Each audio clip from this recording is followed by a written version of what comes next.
Thank you friends. मैं कल देर रात को एक वीडियो पोस्ट किया था और उस वीडियो में जो आप सब ने जिस प्रकार की प्यार दर्शाई है, मैं उसके लिए आभारी हूँ मित्रों। और आज मैं आप सबको डायरिया के संदर्भ में, डायरिया की इलाज के संदर्भ में कुछ चर्चा करना चाहता हूँ मित्रों। तो जनरली किसी को डायरिया हुआ तो जनरली हमारी चलन क्या है, सिप्रोफ्लॉक्सासिलिन, मेट्रोनिडाज़ोल। आप गांव घर सब में देखोगे किसी मरीज को 2-3 दिन से डायरिया हो रहा है, उल्टी हो रही है, नोजिया वोमिटिंग हो रही है, तो समझता है कि कुछ बैक्टीरिया, जियार्डिया, इंटमीबा सब ने डायरिया की होगी, क्योंकि हमारी एरिया में यही सब कॉमन है। साल्मोनेला, शिगेल्ला, ई कोलाई, कंपाइलोबैक्टर, जियार्डिया, इंटमीबा, तो सबको कवर करने के लिए सिंड्रोमिक रूप में सिप्रोफ्लॉक्सासिलिन और मेट्रोनिडाज़ोल प्रिस्क्राइब किया जाता है। ये मुझे कहने की ज़रूरत नहीं है, क्योंकि आप सब जानते ही हैं, आप सब ने देखा होगा। लेकिन मित्रों, अगर डायरिया लिस्टेरिया नाम की बैक्टीरिया की वजह से हुई है तो सिप्रोफ्लॉक्सासिलिन और मेट्रोनिडाज़ोल काम नहीं करेगी मित्रों, काम नहीं करेगी। मित्रों, लिस्टेरिया किस प्रकार की बैक्टीरिया है? हम मेडिकल भाषा में कहते हैं कि ग्राम पॉजिटिव रॉड है। रॉड कहने का अर्थ ऐसे रॉड जैसे है, और ग्राम पॉजिटिव कहने का अर्थ क्या होती है कि वायलेट कलर की दिखती है। आप रंग लगाकर माइक्रोस्कोप में देखोगे तो पर्पल वायलेट कलर की दिखती है। तो क्यों दिखती है वो उस कलर की, वायलेट कलर की? क्योंकि इस बैक्टीरिया की चमड़ी जो है मोटी चमड़ी होती है। चमड़ी का नाम होती है पेप्टिडोग्लाइकन। उसमें आप रंग रख दोगे क्रिस्टल वायलेट, तो इस चमड़ी के भीतर चली जाती है, और डिकलराइजर रखोगे और डिकलराइज करोगे उस रंग को, डिकलराइज नहीं होता है, क्योंकि चमड़ी मोटी है। जो रंग भीतर फंस गया इस चमड़ी के भीतर, वो बाहर नहीं आती है मित्रों, और वो अपना रंग नहीं छोड़ती है डिकलराइजर लगाने के बावजूद भी। इसीलिए उस कलर की दिखती है और इस प्रकार की रॉड जैसे दिखती है, ये गोल गोल अंगूर जैसी नहीं दिखती है मित्रों। तो ग्राम पॉजिटिव रॉड प्रकार की कहते हैं हम इस बैक्टीरिया को। और इसमें आप जानते ही कहते हैं लिस्टेरिया मोनोसाइटोजेनेस।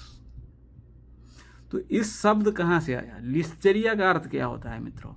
देखिए, लिस्टर, जोसेफ लिस्टर एक वैज्ञानिक था मित्रों, और उसको सम्मान करने के लिए बैक्टीरिया का नाम दे दिया गया लिस्टेरिया, ताकि लिस्टर को जन्मों जन्म तक याद किया जाए।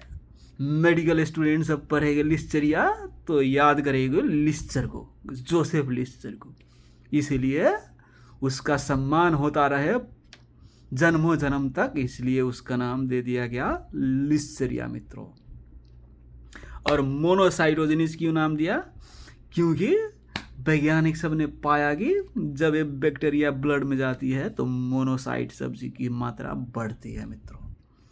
मोनोसाइट एक प्रकार की रक्तकोष है, और क्यों बढ़ती है? क्योंकि बैक्टीरिया को मारने के लिए। आप सब जानते ही है मित्रों, जैसे स्टाफ ऑरियस बैक्टीरिया हमारे ब्लड में जाती है तो न्यूट्रोफिल की मात्रा बढ़ती है। जब वायरस जाती है हमारे ब्लड में तो लिम्फोसाइट की मात्रा बढ़ती है। इसी प्रकार से मित्रों, लिस्टेरिया बैक्टीरिया जब जाती है तो मोनोसाइट की परसेंटेज बढ़ती है, इसीलिए इसका नाम दे दिया गया लिस्टेरिया मोनोसाइटोजेनिस, ताकि स्टूडेंट को कन्फ्यूजन ना हो कि न्यूट्रोफिल बढ़ती है, मोनोसाइट भी बढ़ती है मित्रों। तो लिस्टेरिया किस प्रकार से हमारे शरीर में इंटर करती है? फूड मटेरियल से। कोई भी फूड कंटामिनेट हो गई लिस्टेरिया से, सेव, संतरा, अंगूर, कुछ भी, या फिर मीट प्रोडक्ट्स, चीज़ सब होती है, सॉफ्ट चीज़, हार्ड चीज़, मैंने वो सब का सेवन नहीं किया है मित्रों, इस जीवन में सॉफ्ट चीज़ हार्ड चीज़, लेकिन बहुत से आदमी सब सेवन करते हैं, मीट प्रोडक्ट सेवन करते हैं, चीज़ प्रोडक्ट सेवन करते हैं, और उसमें कंटामिनेट हो सकती है मित्रों। तो वो कंटामिनेट करके हमारे पेट में चली जाएगी, और पेट में जाएगी तो बैक्टीरिया को मुलाकात होगी एसिड से, हाइड्रोक्लोरिक एसिड से। इतना तेज़ हाइड्रोक्लोरिक एसिड है, बैक्टीरिया को मारेगी मित्रों। एसिड में बहुत सारे बैक्टीरिया मर जाती है, लेकिन बैक्टीरिया की मात्रा ज़्यादा हो तो कुछ बैक्टीरिया सरवाइव भी कर जाती है और हमारी इंटेस्टिन में जाती है। और स्मॉल इंटेस्टिन में जानते हैं प्रकृति ने हमें लिम्फॉइड टिश्यू दी है, इलियम में, उसको वैज्ञानिक सब कहते हैं पियर्स पैचेस। वहाँ पर भी कुछ लिम्फोसाइट सब, मैक्रोफेज सब बैक्टीरिया को मारती है, और बैक्टीरिया की मात्रा ज़्यादा हो तो वहाँ पर भी वो स्कैप कर जाती है, और वहाँ से इंटर मारती है पोर्टल सिस्टम में। पोर्टल सिस्टम होते हुए लीवर स्प्लीन में चली जाएगी, और वहाँ पर भी लीवर स्प्लीन में भी बहुत सारी मैक्रोफेज सब होती है, वहाँ पर भी वो मारने की कोशिश करती है। जितने भी यहाँ इंटेस्टाइन से स्केप होकर हमारी ब्लड में जाने की कोशिश कर रहा है, तो लीवर स्प्लीन भी पीछे नहीं हटता है दोस्तों। वो भी कहता है मैं पहले इसको मारूंगा मैं दोस्तों। लेकिन मित्रों बैक्टीरिया की मात्रा बहुत मात्रा में हो तो वहाँ पर भी वो स्कैप कर जाती है और वो ब्लड में जाती है। और ब्लड जानते ही है मित्रों, ब्लड हमारी रोम रोम में बहती है, मस्तिष्क में बहती है, आँख में बहती है, नाक में बहती है, कान में बहती है, हर जगह बहती है मित्रों। तो बैक्टीरिया हर जगह जाने की चांस रहती है। लेकिन मित्रों आप मेडिकल लिटरेचर को अध्ययन करोगे तो कहते हैं ये ज़्यादातर मस्तिष्क में इन्फेक्शन करती है, मेनिंजाइटिस, इनकेफेलाइटिस कराती है। लेकिन मित्रों बोन की भी में इन्फेक्शन कर सकती है, ऑस्टियोमाइलाइटिस भी करा सकती है, क्योंकि बोन में भी ब्लड फ्लो होती है। लेकिन इस बैक्टीरिया की कुछ एफिनिटी होती है हमारी मस्तिष्क की टिश्यू सबसे, इसीलिए यदि व्यक्ति इम्यूनो कम्प्रोमाइज हो, मस्तिष्क की इन्फेक्शन होने की चांस रहती है। लेकिन मित्रों यदि इम्यून सिस्टम मजबूत हो मित्रों, जैसे मेरा इम्यून सिस्टम मजबूत है, मैं कोई इम्यून सप्रेसिव दवाई सेवन नहीं कर रहा हूँ, मैं ट्रांसप्लांट की मरीज नहीं हूँ ताकि इम्यूनो सप्रेसेंट दवाई ले रहा हूँ, कोई रूमाटोलॉजिकल कंडीशन नहीं है मुझे ताकि SLE, रूमेटोइड अर्थराइटिस, वो भी बहुत सारे बायोलॉजिकल दवाई सब, मेथोट्रेक्सेट, एजाथाइप्रिन नाम की दवाई सब लेती रहती है, तो वैसा मैं कुछ नहीं लेता हूँ। और मुझे HIV नहीं है, किसी भी प्रकार के जन्मजात इम्यून डिफिशिएंसी नहीं है, जिसको कहते हैं प्राइमरी इम्यूनो डिफिशिएंसी सिंड्रोम्स। तो ये बैक्टीरिया जब मेरी ब्लड में इंटर करेगी मित्रों तो मेरे मस्तिष्क को इन्फेक्शन नहीं करेगी, क्योंकि मैं इम्यूनो कॉम्पिटेंट हूँ। मित्रों मुझे भी पहले बचपन में बहुत बार गैस्ट्रोएंटराइटिस हुआ, वो खुद रिजॉल्व हो जाती थी, 1-2 दिन में रिजॉल्व हो जाती थी। एंटीबायोटिक की सेवन नहीं की मित्रों मैंने। और आप सब ने भी अनुभव किया होगा, 1-2 दिन डायरिया रहती है, नोजिया जैसे फीलिंग होती है, चला जाता है, तो लिस्टेरिया की वजह से भी हो सकती है। कहने का अर्थ मित्रों ये बैक्टीरिया अगर हमारी इम्यून क्षमता मजबूत हो मित्रों तो हमें ज़्यादा हार्म नहीं करती है। लेकिन मित्रों मैं बता दूं आपको, यदि इम्यून सिस्टम कमज़ोर हो तो ये हार्म कर सकती है। अगर कोई व्यक्ति लंबे समय तक अल्कोहल की सेवन करता है तो उसका भी T सेल अच्छी से काम नहीं करता है, या फिर उसकी उम्र 65 वर्ष से ज़्यादा हो तो उसका भी इम्यून सिस्टम सब कमज़ोर होने लगता है, या फिर गर्भवती महिला हो, प्रायशः 3rd ट्राइमेस्टर में T सेल अच्छी से काम नहीं करती है। क्यों नहीं काम करती है? क्योंकि इम्यून सिस्टम कम होती है गर्भवती महिला में, ताकि फीटस रिजेक्ट ना हो। फीटस क्या है गर्भवती महिला में? एक ट्रांसप्लांट ऑर्गेन की तरह है ना, उसको रिजेक्शन नहीं करना है। इसीलिए प्रकृति ने कहता है गर्भवती महिला की इम्यून सिस्टम को कम करती है ताकि फीटस रिजेक्ट ना हो। इसीलिए 3rd ट्राइमेस्टर में जाने के बाद इम्यून सिस्टम गर्भवती महिला की कम हो जाती है, स्पेशली टी सेल की एक्टिविटी। इसलिए जब ये बैक्टीरिया लिस्टेरिया गर्भवती महिला में इन्फेक्शन करती है तो चांस रहती है कि ये ज़्यादा सीवियर होती है और ये बैक्टीरिया आपकी प्लासेंटल सर्कुलेशन से होते हुए फीटस में चली जाती है और एबॉर्शन भी करा सकती है। इतनी खतरनाक ये बैक्टीरिया हो जाती है जब इम्यून सिस्टम कमज़ोर हो या फिर प्रेग्नेंट हो ये व्यक्ति।